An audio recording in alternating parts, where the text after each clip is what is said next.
महाराष्ट्र में महायुति की सरकार 230 सीटें जीती, वोट मार्जिन 5% बढ़ा तो भाजपा ने 105 से 132 सीटें जीती, महाविकास आघाड़ी 46%। देवेंद्र फडणवीस ने दुष्यंत कुमार का ये सिर 1 दिसंबर 2019 को महाराष्ट्र विधानसभा में पड़ा था। 28 नवंबर 2019 को भाजपा से अलग होकर उद्धव ठाकरे ने कांग्रेस और एनसीपी के समर्थन से मुख्यमंत्री पद की शपथ ली थी। उद्धव ठाकरे की वजह से ही फडणवीस सीएम बनते बनते रह गए थे। 23 नवंबर 2024 यानी कि 5 साल पूरे होने के 5 दिन पहले महाराष्ट्र विधानसभा चुनाव का रिजल्ट आया। भाजपा 149 सीटों पर लड़ी, 132 सीटें जीती। उसके गठबंधन ने 288 सीटों में से रिकॉर्ड 230 सीटें जीती।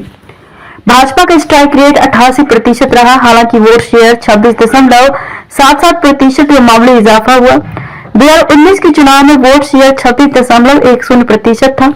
0.67 वोट मार्जिन के साथ भाजपा को 27 सीटों का फायदा हुआ। कांग्रेस नेतृत्व वाले महाविकास आघाड़ी को 46 सीटें मिली। इस चुनाव में मुकाबला 6 बड़ी पार्टियों के 2 गठबंधन में था। महायुति में भाजपा शिवसेना एकनाथ शिंदे और एनसीपी अजीत पवार शामिल हैं, जबकि महाविकास आघाड़ी में कांग्रेस शिवसेना उद्धव ठाकरे और एनसीपी शरद पवार। महाराष्ट्र विधानसभा की 288 सीटों पर 20 नवंबर को वोटिंग हुई थी। 2019 के मुकाबले इस बार 4% ज्यादा वोटिंग हुई। 2019 में 61.4% वोट पड़े थे, इस बार 65.11% वोटिंग हुई।